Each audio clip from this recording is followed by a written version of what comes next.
I had nursing students living with me, and I had gone away to LA for my job.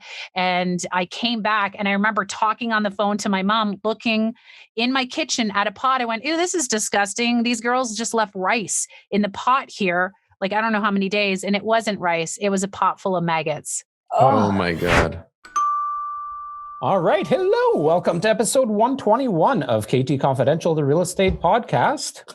I am joined by a few people today. My normal co-host, Adrian Trott, Joanna, who is, I guess, kind of that resident sub co-host. What do you call a second co-host? I'm working my way up to a permanent fixture in this podcast. I'm going to go on a vacation now. You need some feminine energy, so I'm bringing it. And also Taylor Kaye, who just told us she's live on 3 radio stations right now, radio and television personality. And I quite honestly didn't know who she was before Joanna said she was coming on the podcast. And like who? I've fallen into what do you call it? Like the rabbit hole of death, where you just stalk somebody online and you get so involved in who they are. And well, I'll just say you're fucking hilarious. So I'm glad that you're on the show today. Thank you for joining us. Oh, thanks so much for having me on. I do get that where people are like, who are you? So I don't know who I am anymore. I'm a mom. I'm a family content creator. Sometimes I'm on a radio station, and sometimes I'm like, I don't know, on Zoom podcasts, which is great. That's funny you say that, because I've lost all perception of time. So something that I think happened 5 years ago could have been very well 15 years ago. But when Joanna said Taylor Kaye, I knew immediately who you were. And I haven't listened to the radio forever. So this, I don't know at what point this was, but I used to listen to the radio all the time, and I'd always hear you. So I knew immediately who you were. So it's a privilege to have awesome. You on. I feel like you're a Canadian household name. Oh, 100%. Yeah. Sure. I'm really big in Saskatoon and Regina and sometimes in Vancouver and Toronto. But you know what? I will say, I know Joanna and I, we do these with our other lives, with broadcast tours and stuff. I've been very fortunate to go across Canada and see some amazing places. And Saskatoon is pretty awesome. And so is Winnipeg and Regina. I mean, in springtime, maybe not in the winter. Yeah. But yeah. That's awesome. So before we hopped on here, the two of you were going to tell us how you know each other. So do you want to give us that story? So I feel like maybe 4 or 5 years ago, no, I've lost track of time too, but we were outside of an event at a hotel in Toronto. And Taylor, you came up to me and you knew who I was. You had been following me and you introduced yourself. And then we hit it off from that point. Do you remember that? Yes. And then we were also looking at our goodie bags, because that's what you do. You never, when you leave an event, you don't look at the gift bag at the event. You're like outside waiting for your car. And then so when you're calling him a cheap bastard, that nobody else will hear you, right? You're like, what? These are dollar store chocolates. Could we not get some lint? But I was like, oh my gosh, this mom has got her shit together. And you had business cards. You've been featured like on People. And I'm like, oh my God, it was crazy. And, sometimes you meet people, and especially in my industry, we meet like a ton of people, and sometimes you're let down by people. And especially with real estate too, it's clients. You're excited to work with the client, and then you're like, oh my, now I'm stuck with this person, looking like getting a house with them for how long? Never happens. Never. No, with real estate agents, you look at their business card and then see them in person and be like, that's not you. That's true. One time Ariel was at an open house back in the day when we actually did open houses, and a realtor came through, and he snapped a secret picture of her without her knowing and sent it to me, and then sent me her her business card, and it was I couldn't stop laughing. It looked like her daughter on the business card. It's like people never update them. No, it's hard. I will say with social media, I mean, you have to update your stuff. And, we have a mutual bunch of friends like Kat and Nat, who are mommy bloggers. The biggest compliment they gave to me was at an event. They're like, wow, you look like your headshot. And I was like, oh, okay, I haven't filtered anything like this. If it's a hot mess, then yeah, I am a hot mess. That's funny. But you're just so like, there's something about your personality that just is like, brings people in. Like you just are like, you make people feel so comfortable. It's so nice. Oh, thank you. Yeah. That's not what you said before we hopped on the I know. podcast. Like there's this one time we were at an event, we were having a couple beverages. I'm sure we had those times too. Yeah. And I think, radio for sure helped. I didn't start, I have a kinesiology degree from McMaster University, but I only wanted radio, and radio gives you that connection to, I guess my nickname in the industry is the connector. So whether someone's, connecting with people on the radio or connecting people who, I'll just even have like today, I had a listener or follower DM me saying, hey, do you know so-and-so, or can you connect me? And I'll connect them. I mean, not with celebrities, but if they're looking for something specific, I try and help people out. Mm-hmm. I'm curious. Knows a lot of people. I'm curious in the radio industry, and I don't listen to radio except for sports radio. So I'm a sports fanatic. I listen to sports radio, but the accessibility of streaming music and Deezer and whatever now has taken on for a lot of my music consumption for that anyways. But as time has progressed and technology has evolved, like it seems to me over the past maybe 5 years, maybe a little bit more, 10 years, that the industry as a whole, the radio industry, it has changed, but it hasn't. Like, it's very much the same. Like if you were listening to a certain station 10 years ago, maybe the music is different, the personalities are different, but it's the same. Like you tune into that channel. But how has technology, from your perspective, how has it changed, and for better, for worse, or just different? Well, I would say when I got in, I mean, people were still using records. At one radio station I was at, you had to plan your bathroom breaks, and because if it was a 3-minute song, then you better go pee quick. The Stairway to Heaven is always a joke, because like even if a station didn't play Stairway to Heaven, you're like, okay, just put it on, because you have to pee, and usually the bathroom is never close to the studio because no one wants to hear a toilet flush close to a studio, so it's usually across the building. But I would say technology helped because we're able to take more calls. Back in the day, and not that far, like 15 years ago, most radio stations, you'd have an announcer and a producer. And when I got in, I was doing it all, just like Joanne, like we this is what you do. And I've, even as content creators too, I was like, what do you mean a producer? I'm going to call Brad Pitt's publicist up and just do it myself. I just want to put this person on the air, and even technical producer. So they got rid of, records, our phone systems. We were able to record and create MP3s. And I would say, and I know I was probably the first female Canadian to have a studio at our house, like an actual radio studio where I could record, and it was because I didn't want to go into the studio. I'll tell you that. I was just like, why can't I just do it at home? And it was because a lot of the interviews that we're doing, people were in the US, different time zones. I'd have to drive in if someone was in LA. And I'm like, why can't I just do it at home? So being able to have that home studio, and now today, that helps out because I can be on 3 to 4 different radio stations at the same time. Voice tracked, it's called live to tape, but and I'm monitoring, but you can do that at home. But at the same time, it's cutting out a lot of jobs, but it's also really efficient. And if you do well at it, then you will succeed. Was there a lot of pushback on you doing it at home? Yeah. Oh yeah. Nobody wanted it. Yeah. Nobody wanted it. People, and I just was like, I have the equipment. And I think it was, oh my gosh, I'm trying to think of the first kind of real... pandemic comes in and you're like, the pandemic comes in. Well, and really, the pandemic came in, and radio stations, I won't say which one, radio stations borrowed equipment from me. I'm just this mini freelancer, but I had all this equipment, and everybody was when everything shut down the first time, people didn't have microphones. They were using AirPods. It sounded like garbage on the air. So that's like the big networks, the TV networks. Yeah. They reached out to all the YouTubers right away and said, okay, what kind of equipment do you have? what can you create for us? We need new content. And they like these huge ones that you wouldn't believe, because they're like, they know that we've been doing this forever. We've been preparing for this moment for so long. So that's really worked in our favor.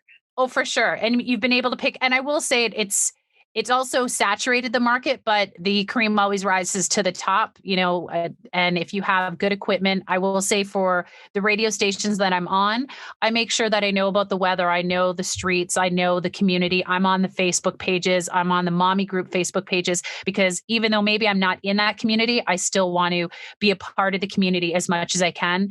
And it might be frustrating that people don't have like a local person on certain stations, but I still try and bring that local element back because that's so important to the community.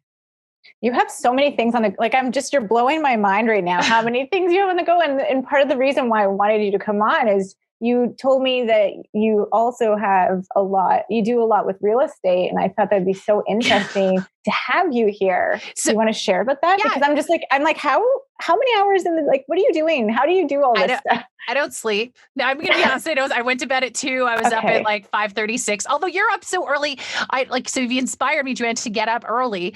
But I mean, I used to get up at 6:30. Now I'm like, okay, well, I'm seeing 5:14. Am I supposed to get up? I'd always see those Instagram stories of your breakfast.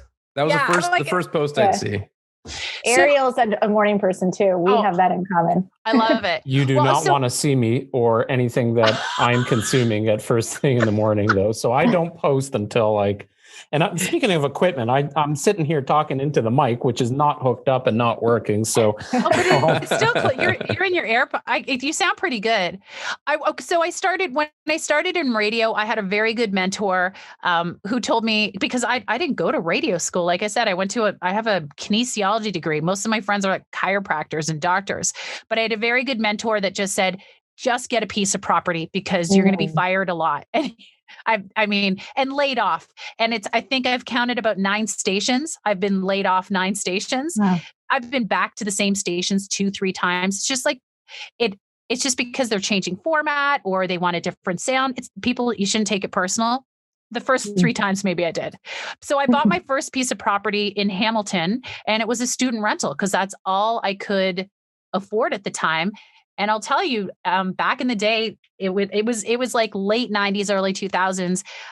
It was really difficult as a young female who was an entrepreneur to get a mortgage and especially a rental property by a university. So I had to go a private lender, a cute little couple, because I just wanted to get into the real estate game. And I think people are scared sometimes of private lenders, but yes, the rate was a little bit more, but I knew what I was doing.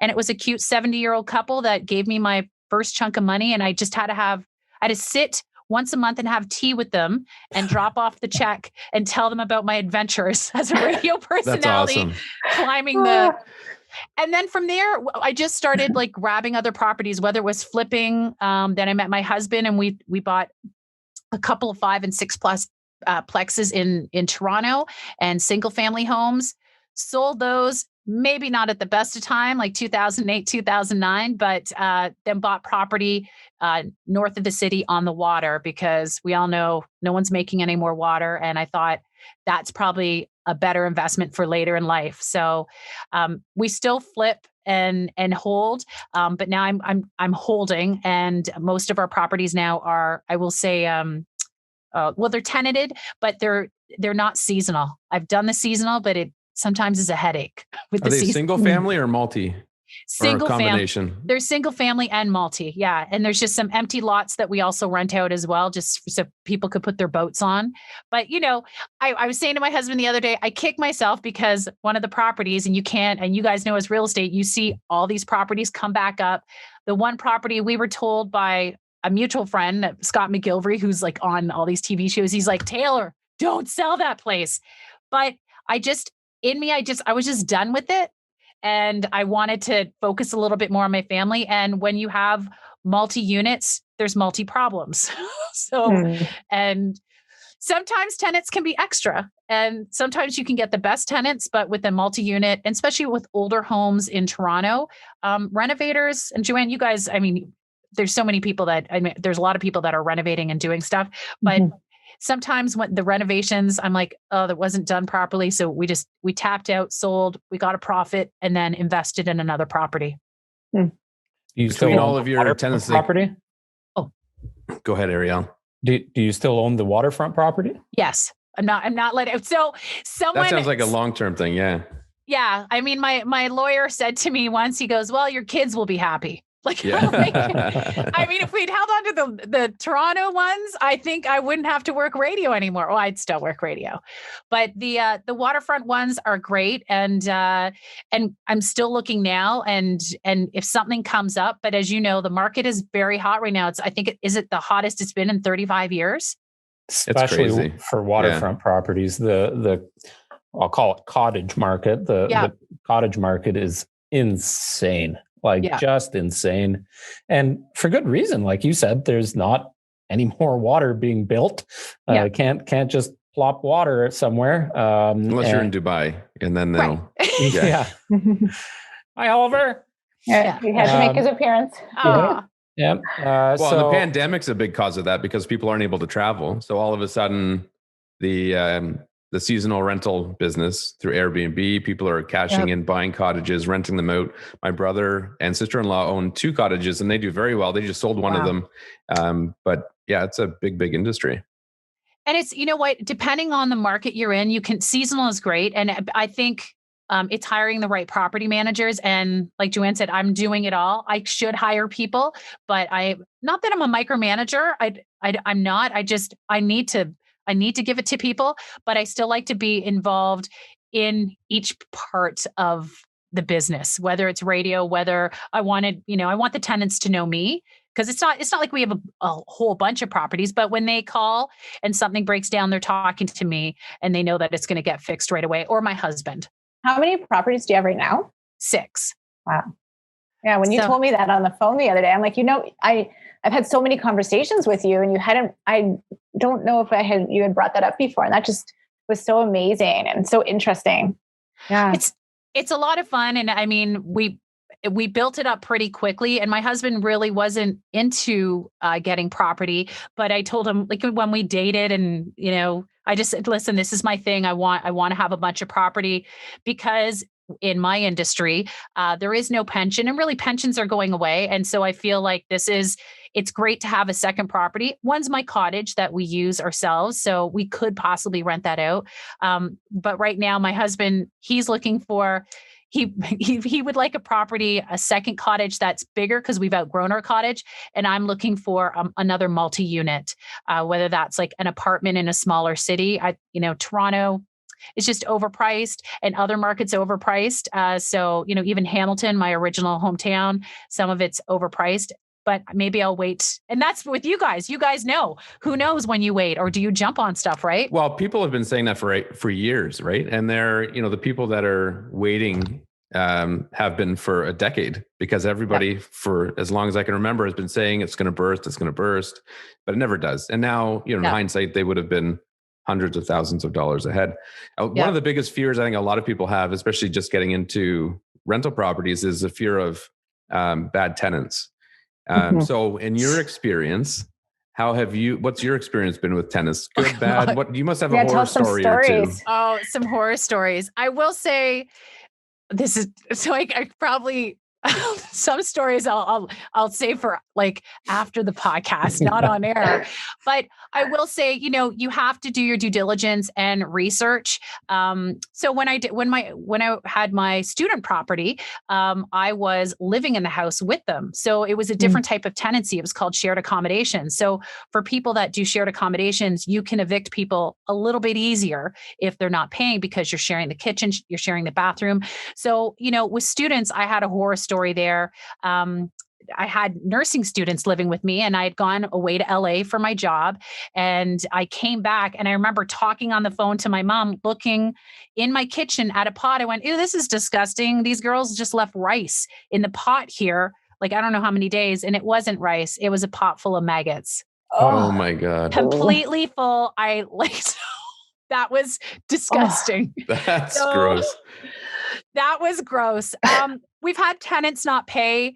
I've never had to go, I've hired a lawyer and then we've been able to pay, but and I've had tenants that leave stuff behind, junk removal that can be costly. And sometimes I try and send them the bill. I've had tenants, again, one tenant up north, and that's the great thing about small towns. When you do buy in a town, people know who you are. And the tenants had rented the property and they didn't pay for 2 to 3 months, and they had owned a restaurant. So other people stopped frequenting their restaurant because they're like, well, if you're not paying Taylor and her family, now you really can't pay. Now you're really not going to pay. So they started paying, and then we got them out after about a year and a half. But that's the only good thing I find communities, because there's legally things you can do, but you think up all these things. You're like, I'm just gonna change the locks. I'm gonna do this. That's illegal. You can't do that. Yeah. Well, I get a lot of that, especially when people want to sell their rental properties. You can't just kick a tenant out, list it for sale. A lot of people don't understand that. So there's a lot of people that are interested. I think because you mentioned Scott, but I think HGTV has very much glamorized the real estate investment industry, especially from a flipping perspective. So there's so many people interested, but they don't really do their due diligence.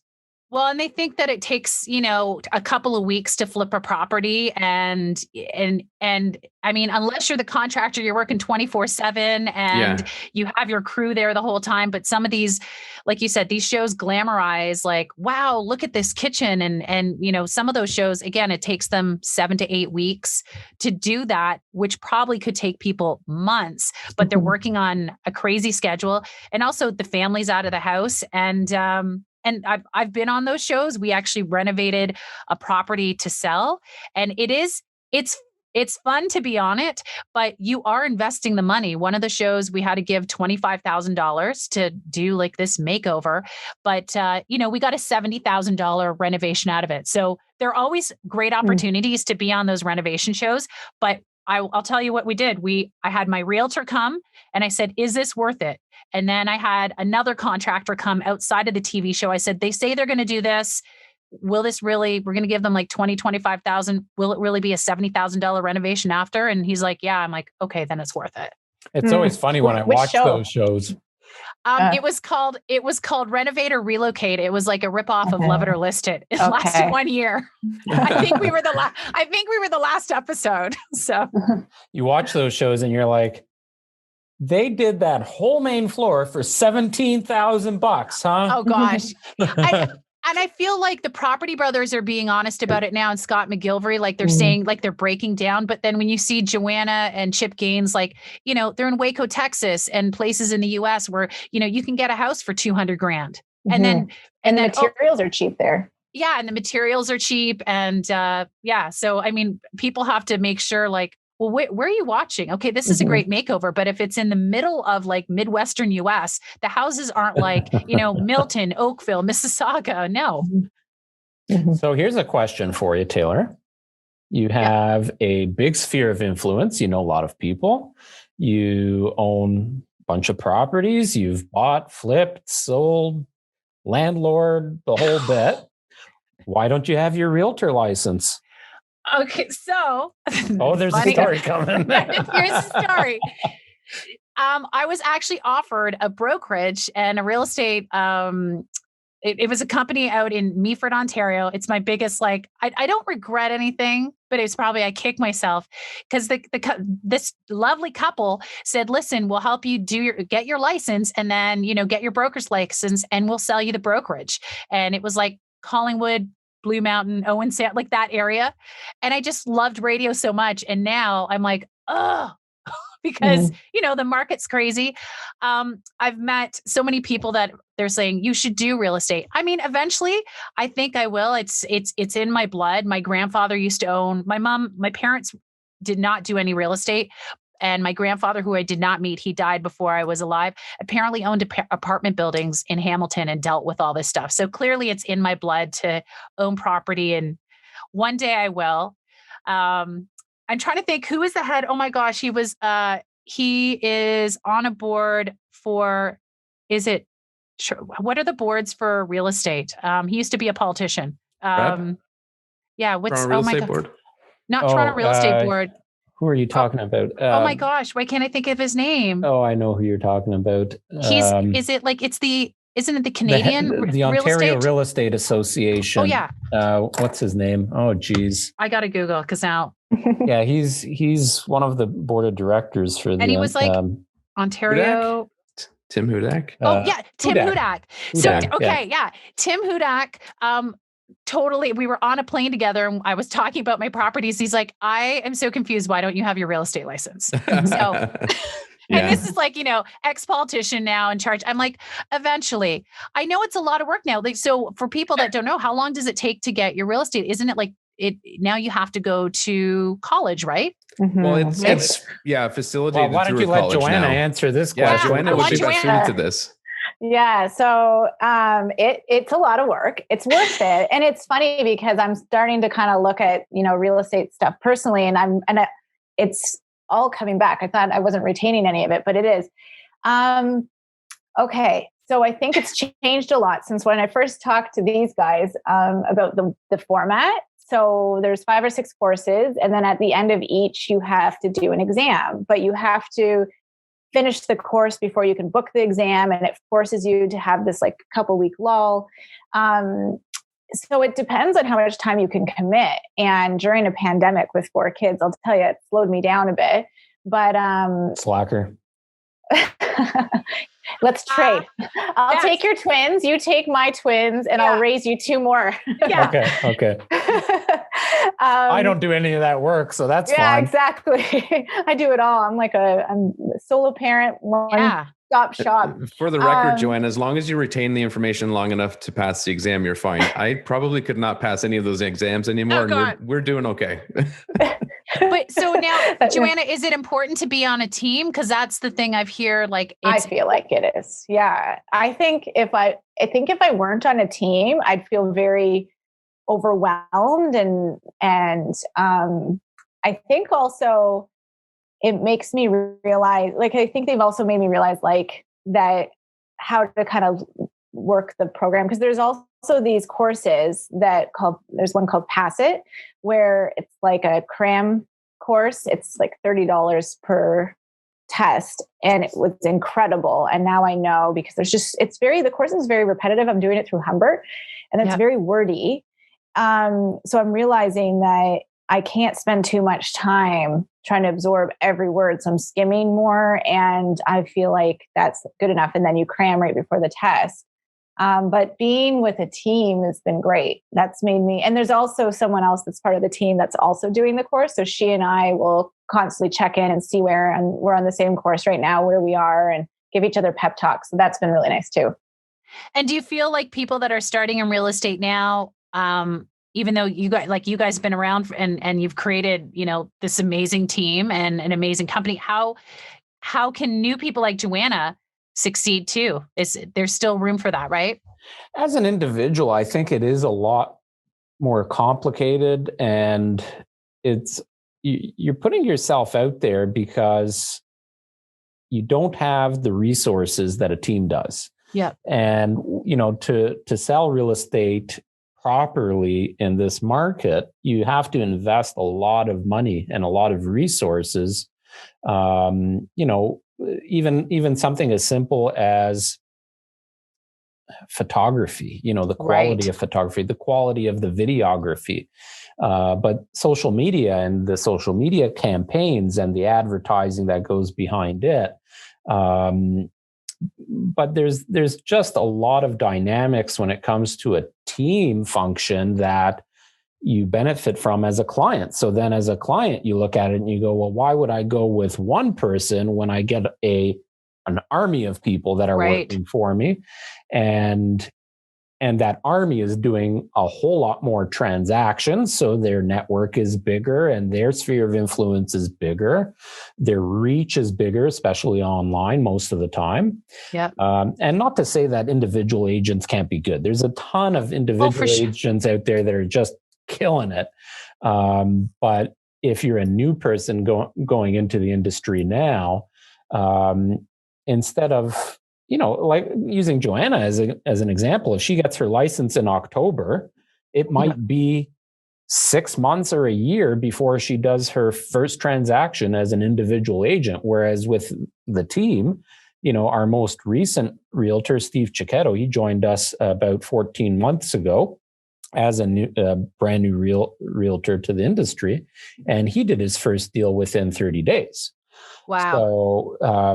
So he's got that, you get that support and you get that experience, you get the leads coming in. So it's a whole different dynamic, but some people don't like working with teams, right? They don't want a quote unquote boss. They want to do their own thing. They want to do their own marketing and have their own direction. And, some people want to go golfing for 3 days straight and not hear from anybody. And that's okay. Like, to each their own, but yeah, there's different aspects to it. Appealing. Yeah. I was just going to say, as a content creator, you're just, go ahead. No, that's okay. Go. As a content creator, Taylor, you feel like such an island sometimes. And I was really craving that team and people and these guys, we have such good laughs and it's just such a comfortable, fun atmosphere that I felt like, there's the mentor aspect, but it's not that boss feeling. So that was really important for me. That was the big draw for me to take, do the jump to get my license because I wanted to work with them. Yeah. Well, look at my team here. I have Steven Sabados and Justin Bieber because I'm lonely here. I've heard, and I have great realtors. I work with, in my community, and they have a great team. And like you said, like they've got the marketing down pat, they've got the staging, they've got the photography. And I was talking to them like a couple years ago where I'm like, well, I can maybe do this part-time. And they said, you got to be all in. They said, maybe with your personality, because but you can't really do this part-time. It is a full-time job. Like and I think, some people are like, oh, I might just try real estate. I might have, I want to get more time back. Your time is your client's, right? Yeah. Well, I recently got a call from a client who is trying to get her son to work with us because and then I found out after further conversation that he's actively under contract with another real estate agent.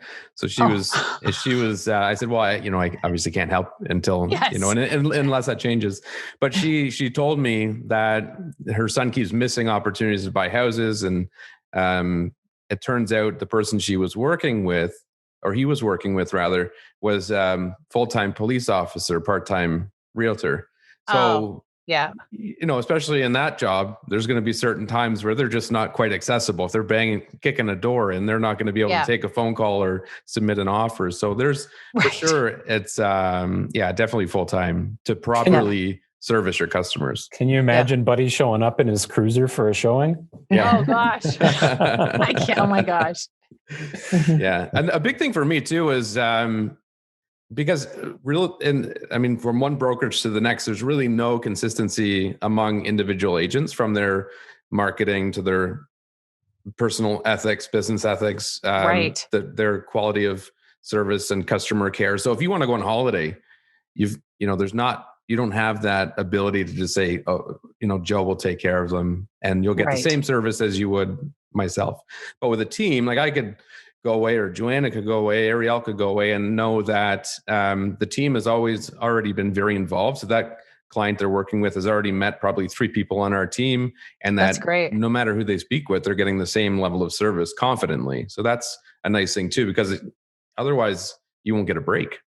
Yeah, you're just nonstop, which Joanna and I mean, that's what it is. When you're a content creator, there's no one, you schedule your break. So you pre-schedule social media, where some people will go, oh my gosh, how are you? Like right now I'm with you guys, but I'm on 3 radio stations. But it looks like if you go to social media on those stations, I'm there, I'm active, but I've scheduled it.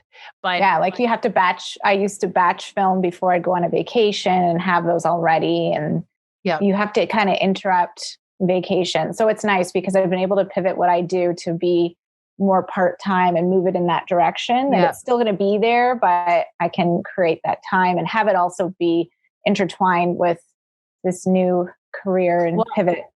And I'm excited that you guys have Joanna on your team because she's a rock star. And I think especially for the new crop of people buying houses, it's all about social. It's all about, and personality. Obviously, that's always a big deal. And Joanna rocks that way. Thank you. But it's all about social. I think people find out about properties on social. And I know things are moving quick right now, but photography, Instagram posts, Insta stories, Insta lives, and especially with open houses not happening, doing a Facebook live or having like a live kind of tour, and being, having that technology, that knowledge, which I think some older agents that don't want to get into it, I think they're going to be left, or people that just don't want technology, doesn't matter about age. When people are like, I don't do social for any job, I'm like, well, you should. You kind of have to, yeah. Well, you have to go where your customers are, and that's online. So, well, I've said it in a few podcasts now. We're 122 episodes in, so don't ask me which episode. But I thought you started by saying this is episode 121. If we've gone over to, we're going to cut this 122. Yeah. Part 2. Right. Well, we probably had one in there that didn't make the cut. I don't know. Anyways, I think that this whole pandemic and quarantine and lockdown and all this bullshit, I think it's actually going to do a very good thing for the real estate industry in the sense that there are going to be people that essentially don't make the cut anymore. And the ones that say, oh, I don't do social or this and that, they're gone. They're going to be gone. Yeah. And what I'm hoping is that a good percentage of all of my peers and colleagues learn how to work virtually. And we're doing that now, right? Like we're showing homes virtually. You can walk through homes in 3D. Everything is done by Zoom for client meetings now. And Joanna told us this morning she wanted to buy a house and she hasn't even been to the house. So, that's funny, Joanna. And I have a realtor up north. He's like, I think he's 82 now. Good for him. His mom is 100 he's 72. His mom is almost 100.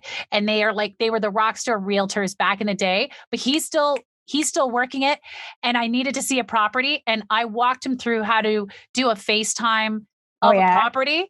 And now that's all he does. And he thanks me all the time. He's like, I've sold 3 properties to people this way, Taylor. Thank you so much.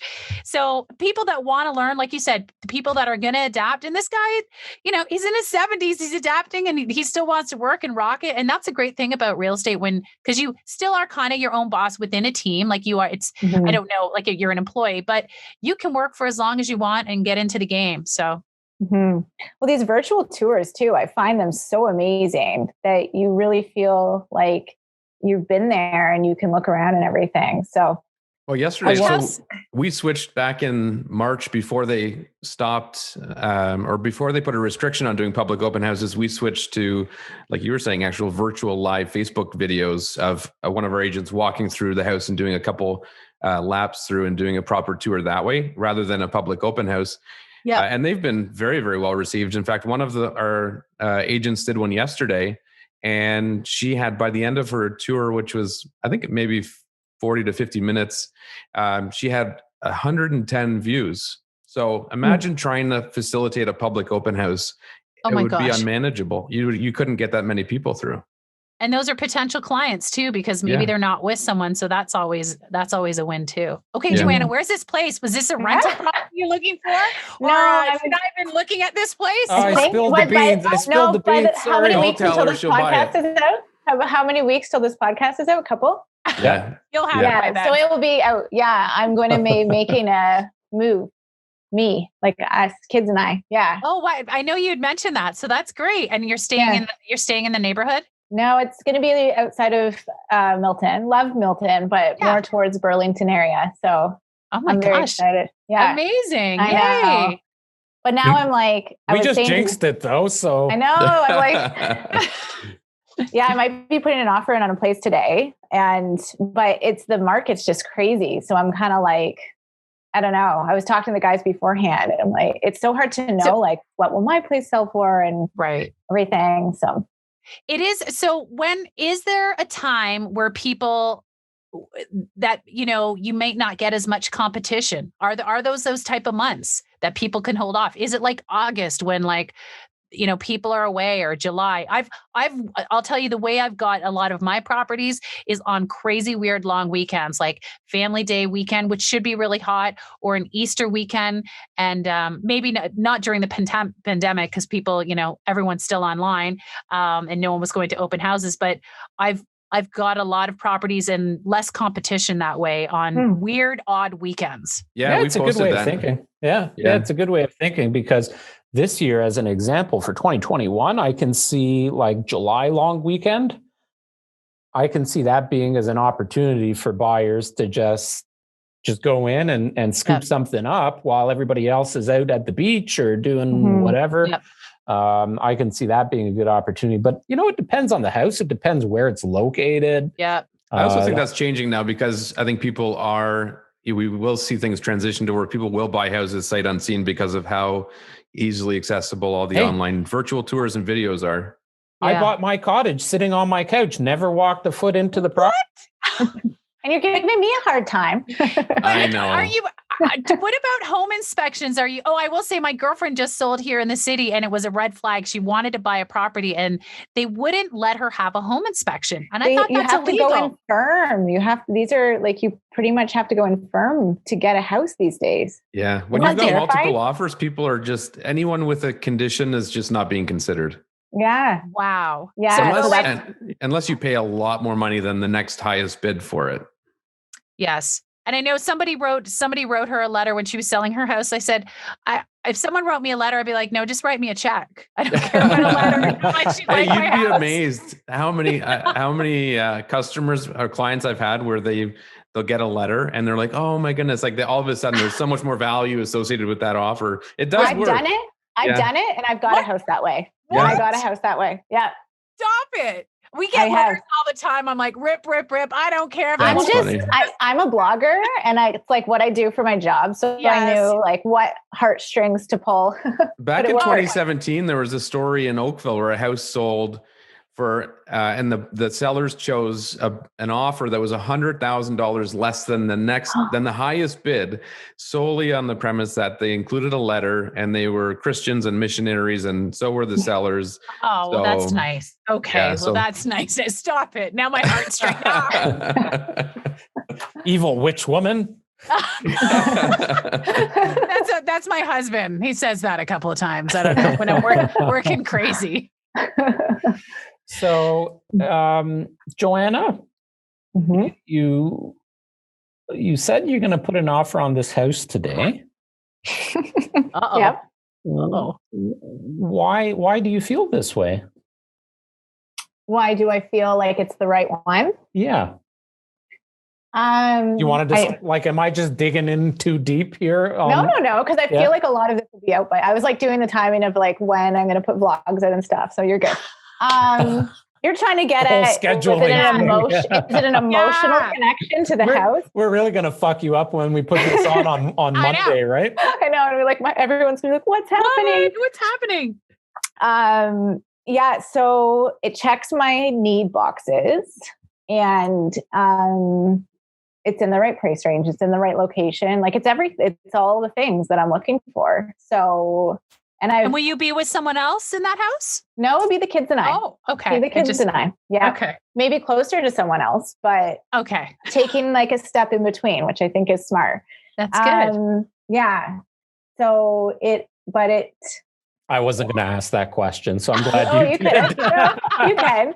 It's closer to that person, but it's like, you know what it is my boyfriend and I would be living together if we didn't have kids. But between us, we have 5 kids, and we've kind of tried to merge families, and it's so hard. And we're like, you know what? Let's just take the pressure off right now with their ages and everything, and just be closer, like have closer locations. We're also we're both kind of introverts a bit and do well also with our own space. So it's nice to still have a bit of our own space and everything.